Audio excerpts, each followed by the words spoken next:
Green કાર્ડની લાલચમાં મેં એક 45 વર્ષની સ્ત્રીને નેટ પર પ્રેમની જાળમાં ફસાવી, જે કેનેડામાં રહેતી હતી. જો કે મારી ઉંમર અત્યારે 25 વર્ષ હતી. તે કેનેડાની સ્ત્રી મારા પર આશિક થઈ ગઈ અને મને ડોલર મોકલવા લાગી. પછી તેણે મને કેનેડા આવવા કહ્યું અને બધી વ્યવસ્થા પણ પોતાની તરફથી કરી લીધી. મને નસીબ પર વિશ્વાસ નહોતો આવતો. હું ખુશી ખુશી કેનેડા જવા રવાના થયો. જેવો હું વિમાનમાંથી ઉતર્યો કે તરત જ તેનો મેસેજ આવ્યો કે તે મારી રાહ જોઈને એરપોર્ટ પર ઊભી છે. મને લાગ્યું કે નસીબ મારા પર મહેરબાન થઈ ગયું છે. પરંતુ જેવી મેં એ સ્ત્રીને જોઈ તો મારા હોશ ઉડી ગયા. અરીસામાં પોતાનો પડછાયો જોતા મેં વાળમાં હાથ ફેરવ્યો અને પોતાની જાતને એક વિજેતા જેવો સ્મિત ભેટમાં આપ્યો.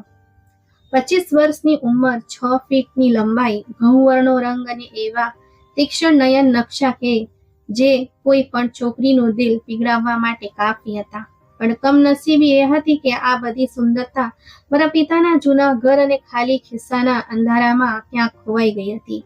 મારું નામ મનોહર છે, પણ મારા મોહલ્લાના લોકો અને સંબંધીઓ મને માત્ર એક નકામા, બેરોજગાર અને રખડતા છોકરા તરીકે જ જાણતા હતા. તેમને શું ખબર હતી કે આ સાંકડા અને અંધારા રૂમમાં, જેની દિવાલો પરથી પોપડા ઉખડી રહ્યા હતા અને છતનો પંખો કોઈ થાકેલા મજૂરની જેમ કણસતો ચાલતો હતો, ત્યાં બેસીને હું શું યોજનાઓ બનાવી રહ્યો છું. હું એવા લોકોમાં નો હતો જે 400 રૂપિયાના દિહાડી કામ માટે આખો દિવસ ધક્કા ખાય અથવા કોઈ શેઠની દુકાને જઈને હિસાબ કિતાબની ચોપડીઓ કાળી કરે. મારા સપના મોટા હતા, ખૂબ મોટા. મને એ જિંદગી જોઈતી હતી જે મેં ફિલ્મોમાં જોઈ હતી અથવા સોશિયલ મીડિયા પર અમીરજાદાઓના વિડીયોમાં જોઈ હતી, જે પોતાની મોટી ગાડીઓમાં બેસીને લોકોની મજાક ઉડાવતા હતા. અને મારે આ બધું મેળવવા માટે મહેનત નહીં, પણ એક શોર્ટકટની તલાશ હતી. એક એવો રસ્તો જે મને સીધો આ ગરીબીમાંથી કાઢીને ન્યૂયોર્ક કે કેનેડાની રંગીન રોશનીમાં લાવીને ઊભું કરી દે. અને મારો એ શોર્ટકટ મારા લેપટોપની સ્ક્રીનમાં છુપાયેલો હતો. આ લેપટોપ જ મારી આખી દુનિયા હતી, મારું સર્વસ્વ હતું અને મારી જાળ પણ. મેં છેલ્લા 2 વર્ષમાં નેટ દ્વારા કામ કરવાની એવી રીતો શીખી લીધી હતી જે કોઈ કોલેજ કે યુનિવર્સિટીના ભણતરમાં શીખવવામાં આવતી નથી. મેં જાણી લીધું હતું કે દુનિયામાં 2 પ્રકારના લોકો હોય છે. એક એ જે શિકાર કરે છે અને બીજા એ જે શિકાર બને છે. હું શિકારી હતો અને મારો શિકાર 7 સમુંદર પાર બેઠેલી એક ઘરડી અને પ્રેમની ભૂખી સ્ત્રીઓ હતી, જેમની પાસે પૈસા તો હતા, પણ તેને ખર્ચનાર કે તેમના વખાણ કરનાર કોઈ નહોતું. મારી અંતરાત્મા કદાચ એ જ દિવસે મરી ગઈ હતી જ્યારે મેં પહેલી વાર મારા પિતાને દવા માટે લોકો સામે હાથ ફેલાવતા જોયા હતા અને લોકોએ તેમને ધિક્કારી કાઢ્યા હતા. મેં કસમ ખાધી હતી કે હું માંગીશ નહીં, પણ છીનવી લઈશ, પછી ભલે તે પ્રેમના નામે કેમ ના હોય. રાતના 1 વાગી રહ્યા હતા. મારા ઘરના લોકો ગાઢ નિદ્રામાં હતા, પણ મારા માટે આ કામનો સમય હતો. કેનેડામાં એ સમય બપોરે કે સાંજ થઈ રહ્યું હોય છે. મેં સોશિયલ મીડિયા પર ઘણી નકલી આઈડી બનાવી રાખી હતી. ક્યારેક હું દુઃખી શાયર બની જતો, ક્યારેક સંજોગોનો માર્યો નિર્દોષ વિદ્યાર્થી અને ક્યારેક એવો રોમેન્ટિક હીરો જે સાચા પ્રેમની શોધમાં છે. મારી અંગ્રેજી બહુ સારી નહોતી, પણ ટ્રાન્સલેટર અને કેટલાક ગોખેલા શબ્દોએ મારું કામ સરળ કરી દીધું હતું. મારી નજર સ્ક્રીન પર જામી હતી ત્યારે મને એક નોટિફિકેશન મળ્યું. માયા નામ વાંચતા જ મારા હોઠ પર એક શેતાની સ્મિત ફેલાઈ ગયો. મેં તરત જ તેની પ્રોફાઇલ ખોલી. તે કેનેડાની રહેવાસી હતી, ઉંમર 45 વર્ષની આસપાસ, વિધવા, અને સ્ટેટસમાં લખ્યું હતું, એકલતા બહુ જીમલેણ હોય છે. મેં તેના ફોટા ધ્યાનથી જોયા. તે એક સામાન્ય સ્ત્રી હતી. ચહેરા પર કરચલીઓ, જાડા કાચના ચશ્મા અને શરીર પર ચડેલી ચરબી જે તેની ઉંમરની ચાડી ખાતી હતી. પણ મારા માટે તે સ્ત્રી નહોતી, તે એક ચાલતી ફરતી બેંક, એક ગ્રીન કાર્ડ અને મારી આઝાદીની ટિકિટ હતી. મેં તરત જ તેની ફ્રેન્ડ રિક્વેસ્ટ સ્વીકારી અને એક ખૂબ જ સાદો મેસેજ મોકલ્યો. હેલો, તમારી પ્રોફાઇલ બહુ ઉદાસ લાગી. શું હું તમારો દોસ્ત બની શકું? મારા આ શબ્દો નિશાન પર હતા. એકલતાની મારી આ સ્ત્રીઓને બસ કોઈ એવું જોઈતું હોય છે જે તેમની સાથે વાત કરે તેમને એ અહેસાસ કરાવે કે તેઓ હજુ પણ મહત્વના છે. માયાનો જવાબ તરત આવ્યો. તે હેરાન હતી કે ભારતનો એક 25 વર્ષનો દેખાવડો જુવાન છોકરો તેની સાથે વાત કરવા માંગે છે. મેં તેને મારી વાતોની જાળમાં ફસાવવાનું શરૂ કર્યું. મેં તેને કહ્યું કે હું અહીં બહુ એકલો છું, મારા ઘરના લોકો મને સમજતા નથી અને હું એક એવા આત્માની શોધમાં છું જે અસ્તિત્વને નહીં પણ દિલની સુંદરતાને સમજતી હોય. હું જાણી જોઈને મારી ગરીબીનો રડવો રડતો, પણ એવી રીતે કે તેને મારા પર દયા પણ આવે અને મારા આત્મસન્માનનો દેખાવ પણ જળવાઈ રહે. દિવસો અઠવાડિયામાં બદલાયા અને અઠવાડિયા મહિનાઓમાં. માયા હવે મારા વગર એક પળ પણ રહી શકતી નહોતી. અમે કલાકો સુધી વિડીયો કોલ્સ પર વાત કરતા. હું હંમેશા મારા રૂમમાં અંધારું રાખતો અથવા કેમેરાને ધૂંધળો કરી દેતો, જેથી તે મારા બેકગ્રાઉન્ડની ગરીબી અને મારી આંખોમાં છુપાયેલી ચાલાકી જોઈ ન શકે. તે મને તેની જિંદગીની વાર્તાઓ સંભળાવતી, તેના મૃત્યુ પતિ વિશે જણાવતી, તેની બીમારીઓની વાત કરતી. હું પૂરા ધ્યાનથી સાંભળવાનું નાટક કરતો. વચ્ચે વચ્ચે ઓ સો સેડ, તું બહુ બહાદુર છે જેવા વાક્યો બોલીને તેનું દિલ જીતતો રહેતો. જો કે અંદરથી હું કંટાળી ગયો હતો. તેનો અવાજ, તેનો લેકો, તેનું વારંવાર ખાંસવું બધું મને ઝેર જેવું લાગતું હતું, પણ મારે સહન કરવાનું હતું. આ મારી નોકરી હતી, એવી નોકરી જેનો પગાર ડોલરમાં મળવાનો હતો. ક્યારેક મને મારી પાડોશન જ્યોતિનો વિચાર આવતો, જે મને સાચો પ્રેમ કરતી હતી અને જેને મેં સપના બતાવ્યા હતા કે નોકરી મળતા જ હું તેના ઘરે સગાઈ માટે મોકલીશ. પણ હવે જ્યારે હું જ્યોતિને જોતો તો તે મને એક બોજ લાગતી. તે મને શું આપી શકતી હતી?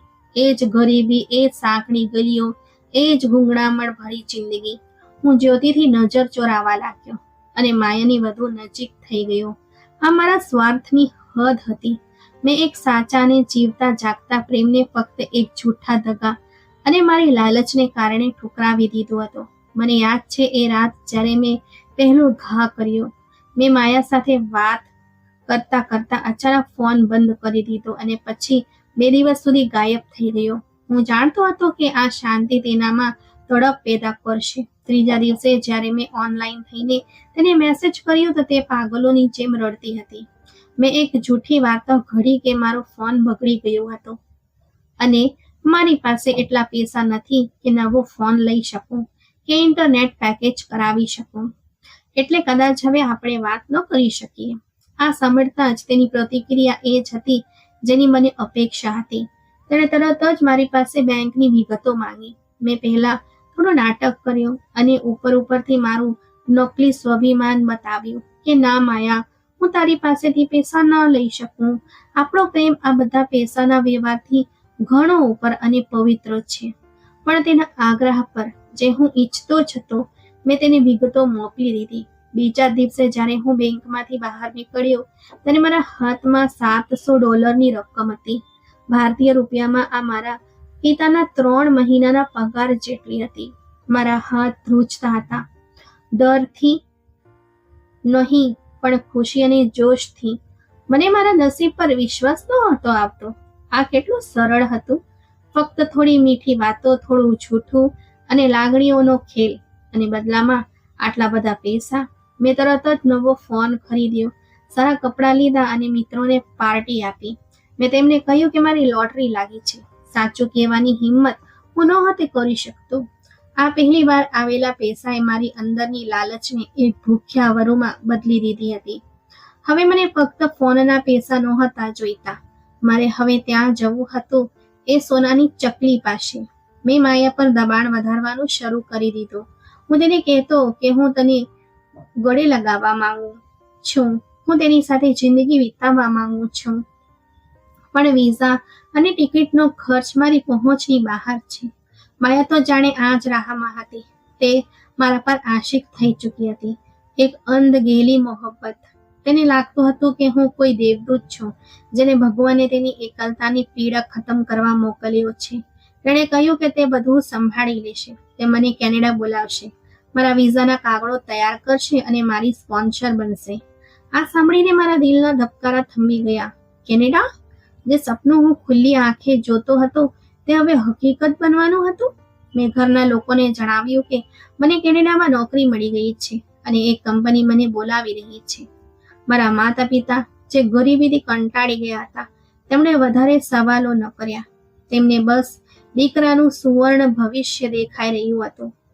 તેમને શું ખબર હતી કે તેમનો દીકરો નોકરી કરવા નહીં, પણ એક વૃદ્ધ સ્ત્રીના લાગણીઓનો સોદો કરવા જઈ રહ્યો છે. જ્યોતિને જ્યારે ખબર પડી ત્યારે તે રડતી રડતી મારી પાસે આવી. તેણે મારી આંખોમાં જોઈને પૂછ્યું, મનોહર, શું તું ખરેખર મને છોડીને જઈ રહ્યો છે? શું આપણો સાથ અહીં સુધી જ હતો? તેની આંખોમાં આંસુ હતા, પણ મારું દિલ પથ્થરનું બની ગયું હતું. મેં ઠંડા અવાજે કહ્યું, જ્યોતિ, લાગણીઓથી પેટ નથી ભરાતું.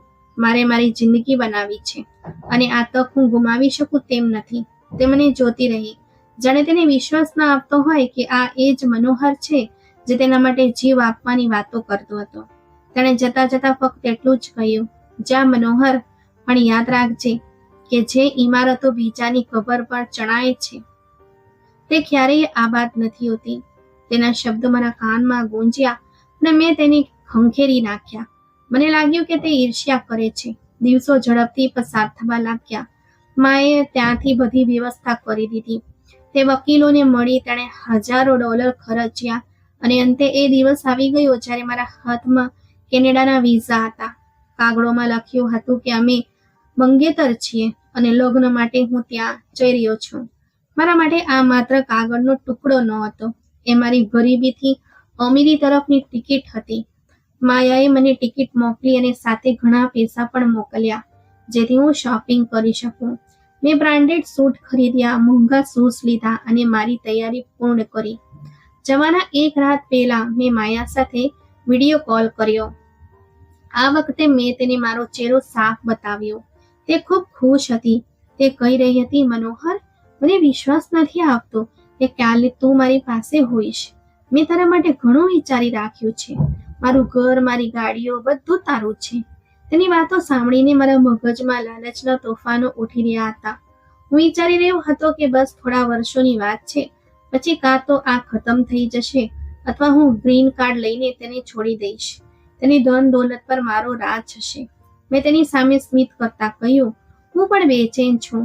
આ કેટલું મોટું જૂઠ હતું. હું તેનાથી નહીં, તેના ડોલરને મળવા માટે બેચેન હતો. જ્યારે હું એરપોર્ટ જવા નીકળ્યો ત્યારે આખો વિસ્તાર મને જોવા આવ્યો. બધાની આંખોમાં ઈર્ષ્યા હતી. હું એક હીરોની જેમ બધા સાથે હાથ મિલાવી રહ્યો હતો. વિમાનમાં બેસતી વખતે મને એક ક્ષણ માટે ડરનો અહેસાસ થયો. એક અજાણ્યો ડર કે શું હું કંઈક ખોટું કરી રહ્યો છું? શું જ્યોતિનો શ્રાપ અસર તો નહીં કરે ને? પણ જેવું વિમાન રનવે પર દોડવાનું શરૂ કર્યું અને જમીન પાછળ રહી ગઈ, મેં આ બધા વિચારો મગજમાંથી કાઢી નાખ્યા. હું વાદળોથી ઉપર હતો અને મારી નીચે તે ગરીબ લાચાર મનોહર રહી ગયો હતો, જેને હું હંમેશા માટે દફનાવીને આવ્યો હતો. હવે હું નવો મનોહર હતો, જેની મંઝિલ કેનેડા હતી. સફર લાંબી અને થકાવી દે તેવી હતી, પણ મારી આંખોમાં ઊંઘ ન હતી. હું વિમાનની બારીમાંથી બહાર જોતો રહ્યો અને મનમાં મોટી મોટી યોજનાઓ બનાવતો રહ્યો. મેં વિચાર્યું કે એરપોર્ટ પર માયા તેની ચકચકતી ગાડી સાથે ઊભી હશે. હું ઉતરતાની સાથે જ તેની સાથે સેલ્ફી લઈશ અને સોશિયલ મીડિયા પર અપલોડ કરીશ, જેથી જ્યોતિ અને મારા મિત્રો બળીને રાખ થઈ જાય. મેં મારા મગજમાં મુલાકાતનું આખું દૃશ્ય તૈયાર કરી લીધું હતું. હું તેને ગળે લગાવીશ, ભલે મને ગમે તેટલી ચિત્રી ચડે, તેના વખાણ કરીશ અને પછી અમે તેના મહેલ જેવા ઘર તરફ જઈશું. મેં એ પણ વિચારી લીધું હતું કે જો તે વધારે વૃદ્ધ લાગશે તો હું કેવું રિએક્શન આપીશ. પ્રેમ અંધ હોય છે. મેં મારી જાતને આ શબ્દો ગોખાવી દીધા હતા જેથી જરૂર પડે કામ આવી શકે. મારી પાસે પાછા વળવાનો કોઈ રસ્તો નહોતો. મેં મારા પાછા ફરવાના બધા રસ્તા બંધ કરી દીધા હતા. મેં મારા મિત્રો, મારા પ્રેમ અને મારા ભૂતકાળ બધાને અલવિદા કહી દીધું હતું. હવે કાં તો મને સફળતા મળવાની હતી અથવા મારો અંત નિશ્ચિત હતો. પણ મને ક્યાંય ખબર નથી હતી કે નસીબ મારી યોજનાઓ પર મારી મજાક ઉડાવી રહ્યું છે. મને આ વાતની જરાય ખબર ન હતી કે હું જે સ્ત્રીને મારો શિકાર સમજી રહ્યો છું તે હકીકતમાં પોતે એક શિકારી છે, અથવા કદાચ તેનાથી પણ ભયાનક કંઈક બીજું. હું મારી જાતને બહુ હોશિયાર સમજતો હતો, પણ જિંદગીની શતરંજની રમતમાં આગલી ચાલવાનો વારો મારો ન હતો. હું મારી ખોટી ખુશીઓ અને ગેરસમજોના દગામાં ખોવાયેલો હતો, જ્યારે હકીકતનો કઠોર ખડક મારો રસ્તો રોકીને ઊભો હતો. વિમાનના પેંડાએ જેવું કેનેડાની ધરતીને સ્પર્શ્યું, મારા દિલમાં એક અજીબ રોમાંચ દોડી ગયો. પાયલોટે જાહેરાત કરી કે અમે કેનેડા પહોંચી ગયા છીએ. મેં મારી હેન્ડબેગ લીધી અને બહાર નીકળવા માટે લાઇનમાં લાગી ગયો. ઇમિગ્રેશનની પ્રક્રિયા પણ ડર અને આશાની મિશ્રિત સ્થિતિમાં વીતી. જ્યારે ઓફિસરે મારા પાસપોર્ટ પર સ્ટેમ્પ લગાવીને વેલકમ ટુ કેનેડા કહ્યું, ત્યારે મને લાગ્યું કે મેં દુનિયા જીતી લીધી છે. હું મારો સામાન લઈને લાઉન્જ તરફ વધ્યો. મારું દિલ જોરજોરથી ધબકી રહ્યું હતું. હું મારી સોનેરી ચકલીને શોધી રહ્યો હતો. મને યાદ હતું કે માયાએ કહ્યું હતું કે તે મારી રાહમાં ત્યાં જ ઊભી હશે. મેં મારો ફોન ઓન કર્યો. તેનો મેસેજ આવ્યો હતો. હું બહાર નીકળતાની સાથે જ જમણી બાજુ ઊભી છું. મેં ગ્રીન સ્કાર્ફ પહેર્યો છે. જલ્દી આવ, મારાથી રાહ નથી જોવાતી. મેં એક ઊંડો શ્વાસ લીધો, ચહેરા પર સ્મિત સજાવ્યું અને બહારની તરફ પગલાં વધાર્યા. અમારી જિંદગીની સૌથી મોટી ક્ષણ હતી, પણ મને ખબર નહોતી કે અમારી જિંદગીનો સૌથી ભયાનક વળાંક પણ સાબિત થવાનો છે. મારા પગલાંના આવાજ સાથે મારી બરબાદી પણ મારું સ્વાગત કરવા માટે તૈયાર ઊભી હતી. કેનેડાના એરપોર્ટના અરાઇવલ લાઉન્જની બહાર પગલાં રાખતા જ મારા નાકમાં એક મોંઘી સુગંધ ફેલાઈ ગઈ, જેણે મને એક ક્ષણ માટે મદહોશ કરી દીધો. મને લાગ્યું કે મેં જિંદગીની સૌથી મોટી બાજી જીતી લીધી છે, કારણ કે મારી સામે એ દુનિયા હતી જેના સપના મેં મારા ઘરની ટપકતી છત નીચે જોયા હતા. અને હવે હું અહીં ઊભો હતો, એક વિજેતાની જેમ, જાણે કોઈ પોતાના સામ્રાજ્ય પર કબજો કરવા આવ્યું હોય. પણ મને ક્યાં ખબર હતી કે આ હવે મારી આઝાદીની નહીં, પણ મારી બરબાદીનો પહેલો શ્વાસ છે. મેં મારી આસપાસ નજર દોડાવી, જ્યાં દરેક રંગ અને વંશના લોકો પોતાના પ્રિયજનોને મળી રહ્યા હતા. કોઈ રડતું હતું તો કોઈ હસતું હતું, પણ મારી નજરો તે ગ્રીન સ્કાર્ફને શોધી રહી હતી, જે મારી સંપત્તિની ચાવી હતી. અને પછી અચાનક મારી નજર તેના પર પડી. તે ત્યાં જ ઊભી હતી, બિલકુલ તેવી જ જેવી મેં તેને વિડીયો કોલ્સ પર જોઈ હતી. 45 વર્ષની ભારેખમ સ્ત્રી, જેનું અસ્તિત્વ મેદસ્વીપણાને કારણે બેડોળ બની ગયું હતું, અને ચહેરા પર પાવડરનો પડ હોવા છતાં કરચલીઓ ચીસો પાડીને તેની ઢળતી ઉંમરનો પુરાવો આપી રહી હતી. તેણે ગ્રીન રંગનો સ્કાર્ફ લપેટી રાખ્યો હતો, જે તેના ગળામાં કોઈ ફાંસા જેવો લાગી રહ્યો હતો, અને તેની આંખો પર જાડા કાચના ચશ્મા હતા. જેવી તેની નજર મારા પર પડી, તેના ચહેરા પર એક બહુ પહોળી અને મારા માટે ચિત્રી પેદા કરે તેવી સ્મિત ફેલાઈ ગઈ. મેં મનોમન પોતાને કોસ્યો કે હવે મારે આ સ્ત્રી સાથે કઈ હદ સુધી એક્ટિંગ કરવી પડશે. પણ પછી તરત જ મને એ ડોલર્સ અને ગ્રીન કાર્ડ યાદ આવી ગયા, જે આ સ્ત્રીના અસ્તિત્વ સાથે જોડાયેલા હતા. મેં મારા ચહેરા પર દુનિયાનું સૌથી નિર્દોષ અને પ્રેમભર્યું સ્મિત સજાવ્યું, અને મારા બંને હાથ ફેલાવીને તેની તરફ વધ્યો, જાણે કોઈ પ્રેમી વર્ષો પછી પોતાની પ્રેમિકાને જોઈ રહ્યો હોય. તે પણ લથડતી ઢગલે ઝડપથી મારી તરફ વધી અને મને તેની ભારે બાહોમાં જકડી લીધો. તેના શરીરમાંથી આવતી તેજ પરફ્યુમની સુગંધે મારું મગજ ચકરાવે ચડાવી દીધું. પણ મેં મારો શ્વાસ રોકીને આ પ્રેમના ડ્રામાને નિભાવ્યો. તેણે મારા કાનમાં ગણગણાટ કર્યો, ઓ મનોહર, મને વિશ્વાસ નથી આવતો કે તું અહીં છે, તું મારી પાસે છે. તેના અવાજમાં એક ધ્રુજારી હતી, જે તે સમયે મને તેની ખુશીના કારણે લાગી. પરંતુ હવે જ્યારે હું પાછળ વળીને વિચારું છું, તો તે કદાચ પોતાના શિકારને જાળમાં ફસાતા જોઈને મળતી ખુશી હતી. મેં તેને મારાથી અલગ કરી અને તેના કપાળ પર એક ખોટું ચુંબન કર્યું અને કહ્યું, મને પણ વિશ્વાસ નથી આવતો માયા, મારી જિંદગીનો હેતુ પૂરો થઈ ગયો. તેણે મારો હાથ એટલી મજબૂતીથી પકડ્યો, જાણે કોઈ શિકારી પોતાના શિકારને પકડમાં લે છે, અને બોલી, ચાલ, ગાડી પાર્કિંગમાં છે, આપણે ઘરે ચાલવું જોઈએ. મેં તારા માટે ઘણું વિચારી રાખ્યું છે. મેં માથું હલાવ્યું અને મારું ટ્રોલી બેગ ઘસડતા તેની સાથે ચાલી નીકળ્યો. પાર્કિંગ તરફ જતી વખતે હું વિચારી રહ્યો હતો કે હવે હું એક લાંબી આલીશાન ગાડી જોઈશ, જેનો દરવાજો મારા માટે ખુલશે અને અમે કોઈ લોંગ ડ્રાઈવ પર જઈશું, જ્યાં હું તેના ઘરડા હાથોને ચૂમીને મારી વફાદારીનો વિશ્વાસ અપાવીશ અને તે મારા પર પોતાની મિલકત ન્યોછાવર કરવાના વાયદા કરશે. અમે પાર્કિંગના એક સુમસામ ભાગમાં પહોંચ્યા, જ્યાં એક મોટી કાળા રંગની વેન ઊભી હતી, જે સામાન્ય લક્ઝરી ગાડીઓ કરતાં થોડી અલગ હતી અને તેના કાચ કાળા હતા. મને થોડી નવાઈ લાગી કે તે આ ગાડી કેમ લાવી છે, પણ મેં વિચાર્યું કે કદાચ કેનેડામાં અમીરોના શોખ અજીબ હોય છે. જેવા અમે ગાડીની નજીક પહોંચ્યા, વેનનો પાછળનો દરવાજો ખુલ્યો અને મારું દિલ એક ક્ષણ માટે ધક થઈ ગયું, કારણ કે અંદર કોઈ ડ્રાઈવર કે નોકર ન હતો, પણ બે મજબૂત શરીરવાળા માણસો બેઠા હતા, જેમણે સફેદ કોટ પહેર્યા હતા, બિલકુલ એવા જેમ ડોક્ટર કે હોસ્પિટલનો સ્ટાફ પહેરે છે. તેમના ચહેરા પર કોઈ ભાવ નહોતો. તેઓ પૂરી રીતે ભાવહીન અને ખૂબ જ ગંભીર હતા. મને એક અજીબ ગભરામણ અનુભવાઈ અને મેં રોકાતા માયા તરફ જોયું અને સવાલભરી નજરે પૂછ્યું, માયા, આ લોકો કોણ છે? શું તારી તબિયત ખરાબ છે? મારા મગજમાં પહેલો વિચાર એ જ આવ્યો કે કદાચ આ બીમાર રહેતી હશે અને એટલે ડોક્ટર સાથે રાખતી હશે, જે મારા માટે સારું જ હતું કે જેટલી જલ્દી આ ખતમ થશે એટલો જ ફાયદો થશે. પણ માયાના ચહેરાના ભાવ બદલાઈ ચૂક્યા હતા. તે પ્રેમભર્યું સ્મિત, જે થોડી વાર ક્ષણો પહેલા ત્યાં હતું, હવે એક અજીબ રૂખાપણામાં બદલાઈ ગયું હતું. તેણે મારો હાથ જે પકડ્યો હતો તેને વધુ સખ્તાઈથી ભીંસી લીધો અને ખૂબ શાંતિથી બોલી, ગભરાઈશ નહીં મનોહર, આ મારા મિત્રો છે અને આ આપણી મદદ કરશે. તને સફરનો થાક છે, તને આરામની જરૂર છે.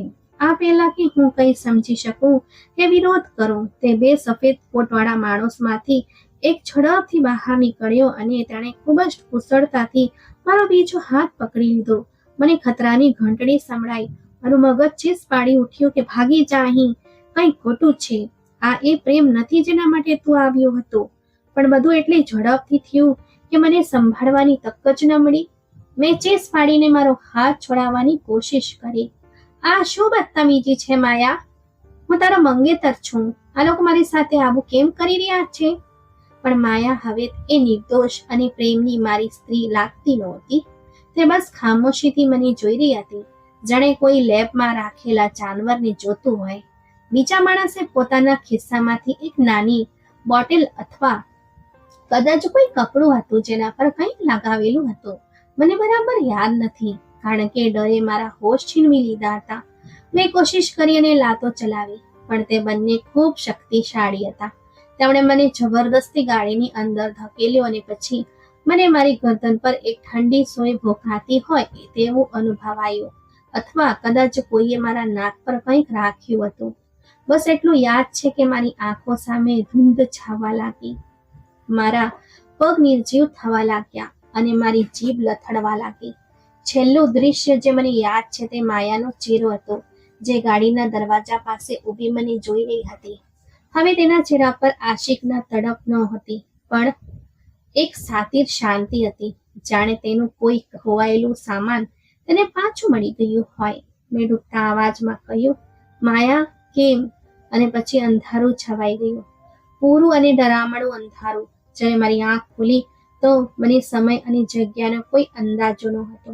બસ એક તેજ અને ખૂંચતો પ્રકાશ મારી આંખોમાં પડી રહ્યો હતો. મારા માથામાં ખૂબ જ તેજ દુખાવો હતો, જાણે કોઈએ હથોડા માર્યા હોય, અને મારું ગળું કાંટાની જેમ સૂકવું હતું. મેં હલવાની કોશિશ કરી, પણ મારું શરીર મારો સાથ આપી રહ્યું ન હતું, જાણે મને લકવો થઈ ગયો હોય. ધીરે ધીરે મને ચોખ્ખું દેખાવા લાગ્યું અને મેં જોયું કે હું કોઈ બેડરૂમમાં નથી અને ન તો કોઈ હોટેલમાં, પણ આ એક હોસ્પિટલનો રૂમ હતો. સફેદ દિવાલો, મશીનોના બીપ બીપ કરતા અવાજો અને દવાઓની તે ખાસ ગંધ જે માણસને અંદર સુધી બીમાર કરી દે છે. મારા ડાબા હાથમાં ડ્રીપ લાગેલી હતી અને મારા શરીર પર હોસ્પિટલનો બ્લુ ગાઉન હતો. હું ડરથી કાંપવા લાગ્યો. આ શું થઈ રહ્યું છે? હું તો લગ્ન કરવા આવ્યો હતો, હું તો જલસા કરવા આવ્યો હતો. શું મારું કોઈ એક્સિડન્ટ થયું છે? મેં ઉઠવાની કોશિશ કરી, પણ મને અનુભવાયું કે મારા હાથ બેડ સાથે બાંધેલા છે, ના લોખંડની સાંકળોથી, નહીં પણ મજબૂત પટ્ટીઓથી. આ જોઈને મારા ગળામાંથી એક ચીસ નીકળી. કોઈ છે? મને ખોલો. આ શું મજાક છે? મારો આવાજ રૂમની દિવાલો સાથે અથડાઈને પાછો આવ્યો. કોઈ જવાબ ના આવ્યો. મારું દિલ જોર જોરથી ધબકી રહ્યું હતું. મને ભારતમાં છોડેલું મારું ઘર યાદ આવવા લાગ્યું. જ્યોતિનો ચહેરો યાદ આવ્યો અને માની યાદ આવી, જેમને મેં ઠુકરાવી દીધા હતા. મને લાગ્યું હું કોઈ ખરાબ સપનામાં છું. હમણાં આંખ ખુલશે અને હું મારા ટપકતી છતવાળા રૂમમાં હોઈશ. પણ આ સપનું નહોતું. આ એક એવી ભયાનક સચ્ચાઈ હતી જેનો અંદાજો મારું લાલચુ મગજ ક્યારે લગાવી શકતું નહોતું. ત્યારે જ દરવાજો ખોલ્યો અને તે અંદર દાખલ થઈ. માયા. એ જ ગ્રીન સ્કાર્ફ હજુ પણ તેના ગળામાં હતો, પણ હવે તેણે હોસ્પિટલનો ગાઉન પહેરી રાખ્યો હતો અને તે ચાલીને નહીં પણ એક વ્હીલચેર પર બેસીને અંદર આવી, જેને એક નર્સ ધકેલી રહી હતી. આ દૃશ્ય જોઈને હું વધુ મૂંઝાઈ ગયો. તેના ચહેરા પર હજુ પણ એ જ સ્મિત હતું, પણ હવે તે સ્મિત મને ઝેર લાગી રહ્યું હતું. તે મારા બેડની નજીક આવી અને નર્સને બહાર જવાનો ઈશારો કર્યો. રૂમમાં હવે ફક્ત હું હતો, તે હતી અને મશીનોના ડરામણા અવાજો. મેં ગુસ્સા અને ડરના મિશ્રિત ભાવો સાથે પૂછ્યું, આ બધું શું છે? માયા, તે મને અહીં કેમ બાંધી રાખ્યો છે? હું તારો મનોહર છું, મને પ્રેમ કરે છે. આ કઈ રીત છે? તે ખામોશીથી મને જોતી રહી. પછી તેણે વ્હીલચેરને મારા ચહેરાની વધુ નજીક કરી અને પોતાનો હાથ મારા ગાલ પર રાખ્યો. તેનો હાથ બરફ જેવો ઠંડો હતો. મેં ઝટકો મારીને મોઢું ફેરવી લીધું. તે હસી, એક નકલી હસી, અને બોલી, પ્રેમ? હા મનોહર, પ્રેમ તો બહુ જ છે તારાથી. એટલો પ્રેમ કે મેં તને 7 સમંદર પારથી અહીં બોલાવ્યો, લાખો ખર્ચ્યા ફક્ત તને મેળવવા માટે. મેં ચીસ પાડીને કહ્યું, તો પછી આ સાંકડો કેમ? આ હોસ્પિટલ કેમ? મને ખોલો ને ઘરે લઈ ચાલ. તે ગંભીર થઈ ગઈ અને તેની આંખોમાં એક અજીબ ક્રૂરતા ઉતરી આવી. તેણે ધીમેથી કહ્યું, ઘર? ઓ મારો વહાલા મનોહર, તું હજી સુધી સમજ્યો નથી. તું અહીં મારો પતિ બનવા નથી આવ્યો, મારી જિંદગી બચાવવા આવ્યો છે. મારી કરોડરજ્જુમાં ધ્રુજારી દોડી ગઈ. મેં હકલાતા અવાજે પૂછ્યું, શું મતલબ? તેણે તેની શર્ટનો એક ભાગ હટાવ્યો તો મને તેના પેટની સાઈડ પર પટ્ટીઓના નિશાન દેખાયા. તે બોલી, મનોહર, હું છેલ્લા 4 વર્ષથી કિડનીની બીમારીથી સામે ઝૂંઝી રહી છું. મારી બંને કિડની ફેલ થઈ ચૂકી છે. હું ડાયાલિસિસ પર જીવું છું અને મૃત્યુ મારા માથા પર ઊભું છે. મને એક ડોનરની જરૂર હતી, એક એવો ડોનર જેનું બ્લડ ગ્રુપ મારાથી મેચ કરતું હોય. આ સાંભળીને હું પથ્થર જેવો થઈ ગયો. મને લાગ્યું જાણે જમીન ફાટી ગઈ છે અને હું તેમાં ગરકાવ થઈ રહ્યો છું. તે બોલતી રહી, કેનેડામાં ડોનર મળવું બહુ મુશ્કેલ છે ને મોંઘું પણ, અને લાઈન બહુ લાંબી છે. મારો ટીશ્યુ ટાઈપ બહુ દુર્લભ છે, જે ફક્ત એશિયન મૂળના કેટલાક ખાસ લોકો સાથે જ મેળ ખાય છે. મેં નેટ પર તને શોધ્યા. તારી મેડિકલ હિસ્ટ્રી નહોતી, પણ તારી વાતો પરથી અંદાજો આવ્યો કે તું એક તંદુરસ્ત યુવાન છે. મેં તને પ્રેમની જાળમાં નથી ફસાવ્યો મનોહર, પણ તું પોતે તારા લાલચની જાળમાં ફસાયો છે. મારા પગ નીચેથી જમીન નીકળી ગઈ. તો આ બધો ડ્રામા હતો? તે પ્રેમ, તે આંસુ, બધું એક કિડની માટે? મેં રડતા રડતા કહ્યું, આ જુલમ છે માયા, તું આવું ન કરી શકે. હું પોલીસને કહી દઈશ. હું માણસ છું, કોઈ જાનવર નથી. તે ફરી હસી અને બોલી, પોલીસ? મનોહર, તું અહીં મંગેતર વિઝા પર આવ્યો છે અને તે એક આંકડો પર સાઇન કરી છે જેમાં લખ્યું હતું કે તું તારી મરજીથી તારી થનારી પત્નીને કિડનીની દાન કરી રહ્યો છે, જેથી તેનો જીવ બચી શકે. કાયદેકીય રીતે તું તારી મરજીથી આપી રહ્યો છે. આ સાંભળીને મારી આંખોમાંથી આંસુ પડવા લાગ્યા. હું ખરાબ રીતે ફસાઈ ચૂક્યો હતો. મેં કાલાવાલા કરતા કહ્યું, માયા, ભગવાન માટે મારા પર દયા કર. મને જવા દે. હું પાછો ઇન્ડિયા જતો રહીશ. હું કોઈને કંઈ નહીં કહું. તેણે મારી હડપેચી પકડીને મારો ચહેરો પોતાની તરફ કર્યો અને એ શબ્દો બોલ્યા જેણે મારા અસ્તિત્વના ટુકડા કરી નાખ્યા. તેની આંખોમાં હવે એક ચમક હતી. તેણે નરમ લેખામાં કહ્યું, મનોહર, તને યાદ છે તે વિડીયો કોલ પર મને શું કહ્યું હતું? તે કહ્યું હતું કે માયા, હું તને એટલો પ્રેમ કરું છું કે તારા માટે મારો જીવ પણ આપી શકું છું. તે એક ક્ષણ માટે રોકાઈ અને પછી એક વ્યંગ્યાત્મક સ્મિત સાથે બોલી, તો હવે ગભરાય છે કેમ? જીવ? મને તારો જીવ નથી જોઈતો. મને તો બસ તારી એક કિડની જોઈ છે, ફક્ત એક નાનકડો ટુકડો. તું તો મારા માટે જીવ પણ આપી શકે છે ને, તો હવે કિડની આપ, તારો વાયદો પૂરો કર.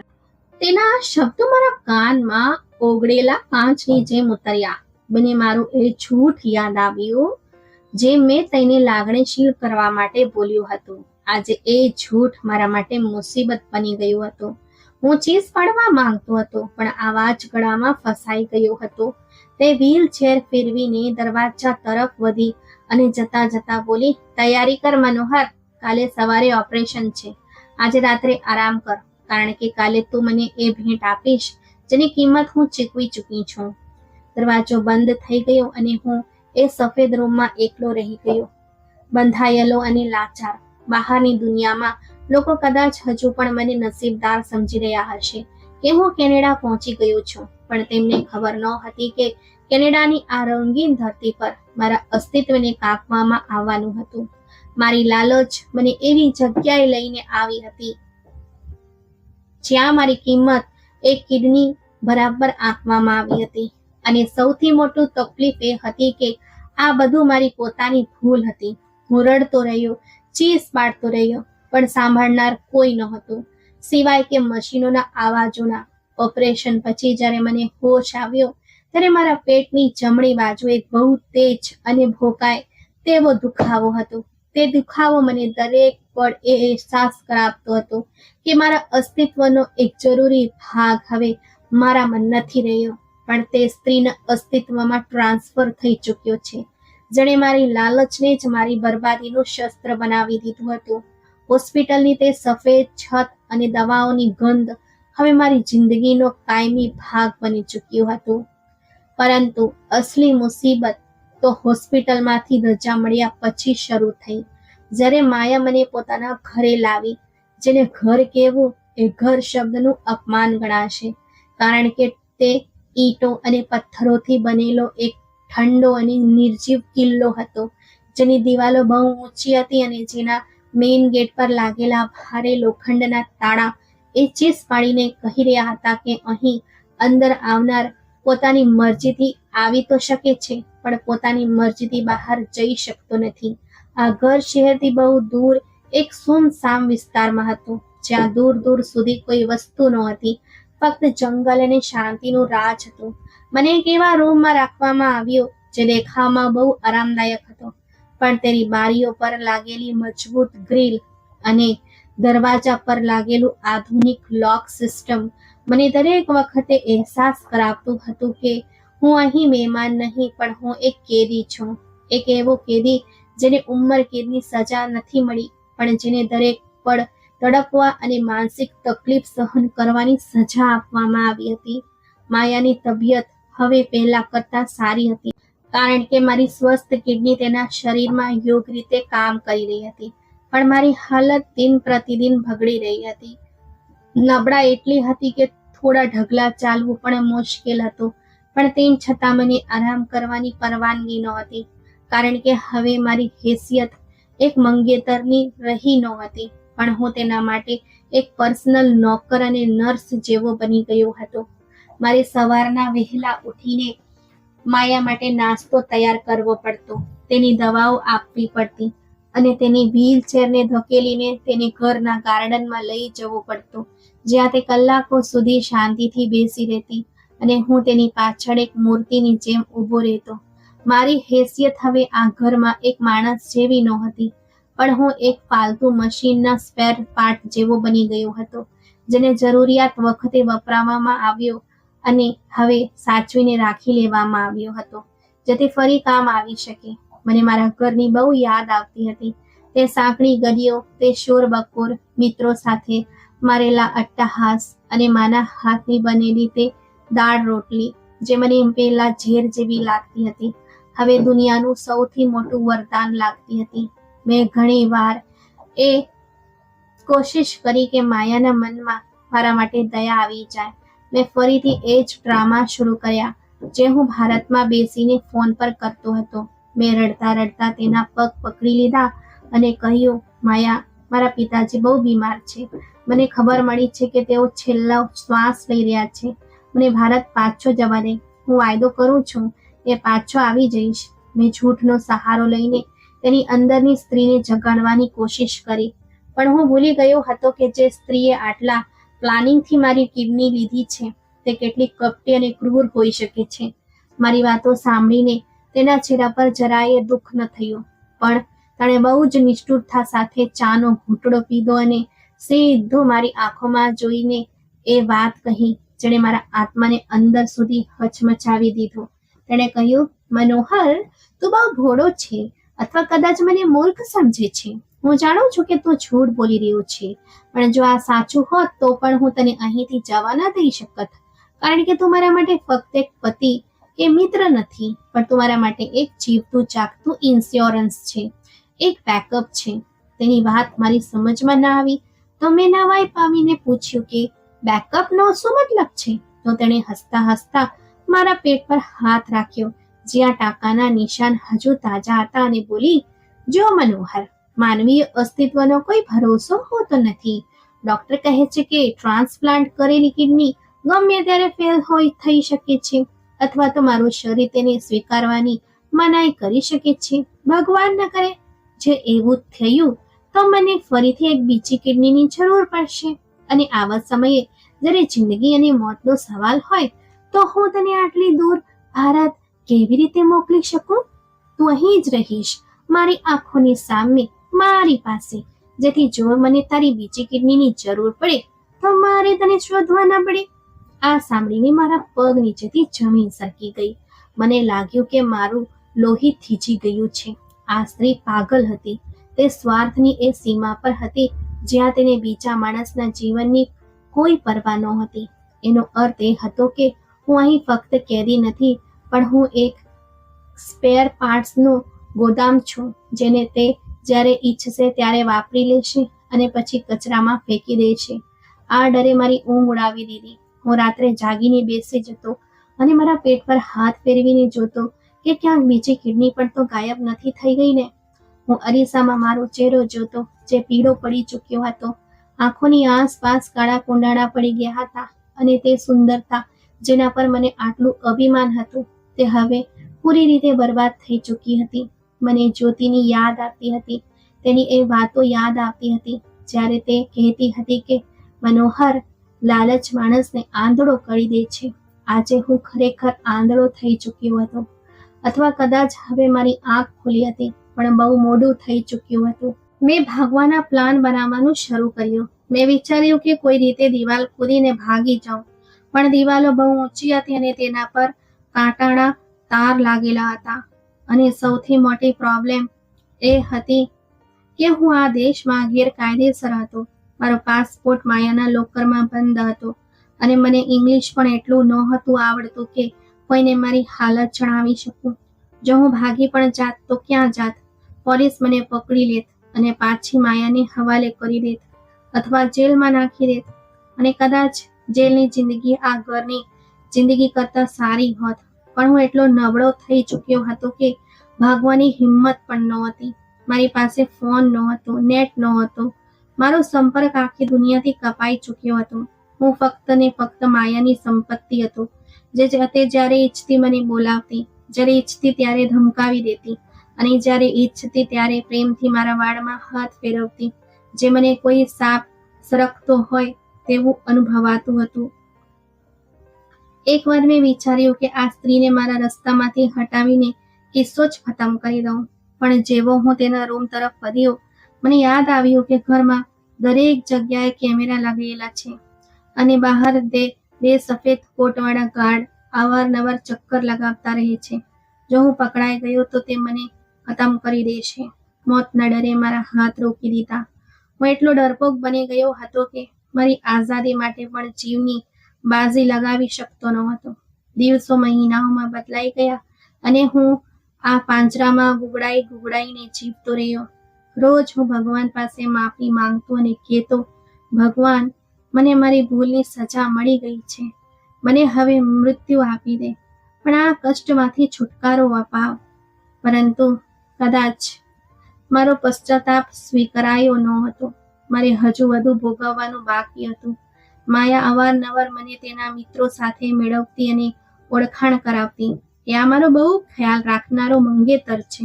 તે લોકો મારા વખાણ કરતા ને કહેતા, માયા, તું કેટલી નસીબદાર છે કે તને આટલો પ્રેમ કરનારો જુવાન છોકરો મળ્યો છે. તે લોકો નહોતા જાણતા કે આ સ્મિત પાછળ કેટલી ચીસો દબાયેલી છે અને આ નવયુવાનના શરીરનો એક ભાગ તે સ્ત્રીની અંદર કેદ છે. બહારની દુનિયા માટે હું એક સફળ અને નસીબદાર માણસ હતો જે કેનેડામાં જલસા કરી રહ્યો હતો, પણ હકીકતમાં હું એક ગુલામ હતો જેની પોતાની કોઈ મરજી નહોતી. ક્યારેક હું વિચારતો કે કાશ મેં તે ફ્લાઇટ મિસ કરી દીધી હોત, કાશ હું એરપોર્ટ પર જ ખતમ થઈ ગયો હોત. લાલચે મને જે ઊંચાઈ પર પહોંચાડવાનું સપનું બતાવ્યું હતું તેણે મને એટલી જ ઊંડી ખાઈમાં ફેંકી દીધો હતો. હવે મારી પાસે ફક્ત પસ્તાવો હતો અને એ ડર કે કોઈ પણ દિવસે માયાની તબિયત બગડશે અને તે કહેશે, મનોહરની બીજી કિડની કાઢી લો. કેનેડાના આ નર્કમાં બીજા 2 વર્ષ પસાર થઈ ગયા. આ 2 વર્ષ મારી જિંદગીના નહીં, મૃત્યુના વર્ષો હતા. માયાની તબિયત બગડતી રહી અને હું તેની સેવામાં લાગેલો રહ્યો. મારી જુવાની, મારી તાકાત અને મારી આશા બધું જ તે આલીશાન ઘરની દિવાલોમાં દફન થઈ ગયું. અંતે મારા કરેલા કર્મોનું ફળ મળવાનો સમય આવી ગયો, પણ તે મારા પક્ષમાં નહોતો, કુદરતના ન્યાય મુજબ હતો. એક રાત્રે માયાને દિલનો જબરદસ્ત હુમલો આવ્યો. તેનું નબળું શરીર જે દવાઓ અને મારી કિડનીના સહારે ચાલી રહ્યું હતું તે બધું સાથ ન આપી શક્યું. તે મારી આંખો સામે તડપી તડપીને ખતમ થઈ ગઈ. તેનું મૃત્યુ મારા માટે આઝાદીનો સંદેશ હોવો જોઈતો હતો, પણ એવું થયું નહીં. જેવું માયાનું મૃત્યુ થયું, તેના વકીલ અને સફેદ કોટવાળા મિત્રો ગીધની જેમ તરત જ ત્યાં પહોંચી ગયા. મને જણાવવામાં આવ્યું કે માયાએ વસિયતમાં મારા માટે કંઈ જ નથી છોડ્યું સિવાય કે તે ટિકિટના જે મને પાછો ઇન્ડિયા મોકલવા માટે હતી. તેણે તેની બધી જ મિલકત એક ચેરિટી ટ્રસ્ટના નામે કરી દીધી હતી. હું ખાલી હાથે હતો, બિલકુલ એવો જ જેવો આવ્યો હતો, બલકે તેનાથી પણ ખરાબ. આવતી વખતે તો મારી પાસે સ્વાસ્થ્ય હતું, આશા હતી અને એક કિડની વધારે હતી, પણ પાછા ફરતી વખતે મારી પાસે ના સ્વાસ્થ્ય હતું ન જુવાની. મને તરત જ ડિપોર્ટ કરી દેવામાં આવ્યો કારણ કે મારો વિઝા તેની જિંદગી સાથે જોડાયેલો હતો. શહેરના એરપોર્ટ પર ઉતર્યો તો મારું સ્વાગત કરવા કોઈ હાજર નહોતો. ખિસ્સામાં થોડા $, હતા જેને બદલાવીને મેં રિક્ષા લીધી અને મારા ઘર તરફ ચાલવા લાગ્યો. એ જ ગલીઓ, એ જ દુકાનો, બધું જ એવું જ હતું. બસ હું બદલાઈ ચૂક્યો હતો. જ્યારે હું મારા ઘરના દરવાજે પહોંચ્યો ત્યારે સાંજ પડી રહી હતી. મેં ધ્રુજતા હાથે દરવાજો ખખડાવ્યો. દરવાજો મારા વૃદ્ધ પિતાજીએ ખોલ્યા. તેમની નજર નબળી થઈ ગઈ હતી. તેમણે મને ઉપરથી નીચે સુધી જોયો. એક હાડપિંજર જેવું શરીર, ઊંડી ઉતરતી ગયેલી આંખો અને સફેદ થતા વાળ. તેમણે કહ્યું, માફ કર બાબા, આગળ જા, અહીં કંઈ નહીં મળે. આ શબ્દો મારા છાતીમાં તીરની જેમ વાગ્યા. મારા પોતાના પિતાએ મને ભિખારી સમજી લીધો હતો. હું રડી પડ્યો અને તેમના પગમાં પડી ગયો. પિતાજી, હું છું તમારો મનોહર. તે ચોંકી ગયા, પાછળ હટ્યા અને ધ્યાનથી મને જોયો. જ્યારે ઓળખાણ થઈ ત્યારે તેમના મોઢામાંથી ચીસ નીકળી ગઈ. મા પણ દોડતી આવી, પણ પોતાના જુવાન દીકરાની જગ્યાએ આ અડધી ઉંમરના બીમાર માણસને જોઈને ગળે મળવાને બદલે દરવાજે જ બેસીને રડવા લાગી. હું કેનેડાથી $ની ગોળીઓ તો નહોતો લાવ્યો, હું ફક્ત બીમારી લાવ્યો હતો. બીજા દિવસે ગલીમાં શોર બકોર સંભળાયો. ખબર પડી કે જ્યોતિના લગ્ન થઈ રહ્યા છે. એ જ જ્યોતિ જેને હું ઠુકરાવીને ગયો હતો. હું પાગલની જેમ તેના ઘર તરફ ભાગ્યો. મને લાગ્યું કદાચ તે મને જોઈને બધું છોડી દેશે. જ્યારે હું ત્યાં પહોંચ્યો તે દુલ્હન બનીને બેઠી હતી. મેં ભીડમાં તેને અવાજ આપ્યો, જ્યોતિ જો, હું પાછો આવી ગયો છું. બધા લોકો શાંત થઈ ગયા. જ્યોતિએ નજર ઉઠાવીને મને જોયો. તેની આંખોમાં કોઈ ચમક નહોતી, કોઈ આંસુ નહોતા. તેણે મને એવી રીતે જોયો જાણે કોઈ ગંદી ગટરના કીડાને જોઈ રહ્યો હોય. જ્યારે હું તેની નજીક જવા લાગ્યો તો તેના ભાઈઓએ મને રોકી લીધો. હું ચીસ પાડ્યો, જ્યોતિ, હું મનોહર છું, તારો પ્રેમ. જ્યોતિએ શાંતિથી કહ્યું, મારો મનોહર તો એ જ દિવસે ખતમ થઈ ગયો હતો જે દિવસે તે પોતાની લાલચ પૂરી કરવા માટે પ્લેનમાં બેઠો હતો. તો કોઈ બીજું જ છે, કદાચ કોઈ ભિખારી. તેણે મોઢું ફેરવી લીધું. આ મારી જિંદગીનો છેલ્લો ફટકો હતો. આજે હું એ જ વિસ્તારના એક ખૂણામાં બેસું છું. લોકો પસાર થાય છે, મને પાગલ સમજે છે. કોઈ દયા ખાઈને રોટલી ફેંકી દે છે. મારા શરીરમાં એક જ કિડની છે જે હવે જવાબ આપી રહી છે, અને મારી છાતીમાં એક દિલ છે જે પસ્તાવાની આગમાં સળગી રહ્યું છે. હું અવારનવાર વિચારું છું કે હું ગ્રીન કાર્ડ લેવા ગયો હતો, પણ બદલામાં મારું ઓળખપત્ર પણ ખોઈ આવ્યો. મેં હીરાની શોધમાં મારું અસલી સોનું ગુમાવી દીધું. હવે હું આવતા જતા એ યુવાનોને જોઉં છું જે હાથમાં ફોન લઈને કેનેડા અને પેરિસના સપના જોઈ રહ્યા હોય છે. મારું દિલ ઈચ્છે છે કે ચીસ પાડીને તેમને રોકું, મારા કપડાં ઉઠાવીને તે ઘા બતાવું અને કહું, જુઓ, શોર્ટકટનો રસ્તો સીધો પાગલખાનામાં જાય છે. પણ મારો અવાજ હવે કોઈ સાંભળતું નથી. હું શિક્ષણનું એક એવું જીવતું જાગતું ઉદાહરણ છું જેને દુનિયાએ પસ્તીની ટોપલીમાં ફેંકી દીધું છે. તો મિત્રો, અજાણ્યા લોકોના મોટા વાયદાઓ પાછળ હંમેશા કોઈ છુપો સ્વાર્થ હોઈ શકે છે. આંધળો વિશ્વાસ અને લાલચ માણસની વિવેક બુદ્ધિને નષ્ટ કરી નાખે છે. પરસેવાની કમાણીની અડધી રોટલી લાલચમાં મળતા મહેલો કરતા ક્યાંય વધુ સારી અને સુરક્ષિત હોય છે. તો મિત્રો, આજની આ વાર્તા તમને કેવી લાગી? કોમેન્ટ કરીને જરૂર જણાવજો. અને વાર્તા પસંદ આવી હોય તો તેને લાઈક કરજો અને તમારા મિત્રો સાથે શેર પણ કરજો. આવી જ નવી રસપ્રદ વાર્તાઓ સાંભળવા માટે અમારી ચેનલને સબસ્ક્રાઇબ કરજો અને હા, બેલ આઇકન દબાવવાનું ભૂલતા નહીં, જેથી તમે અમારી કોઈ પણ વાર્તા મિસ ના કરો. આપણે ફરી મળીશું એક નવી વાર્તામાં. આભાર.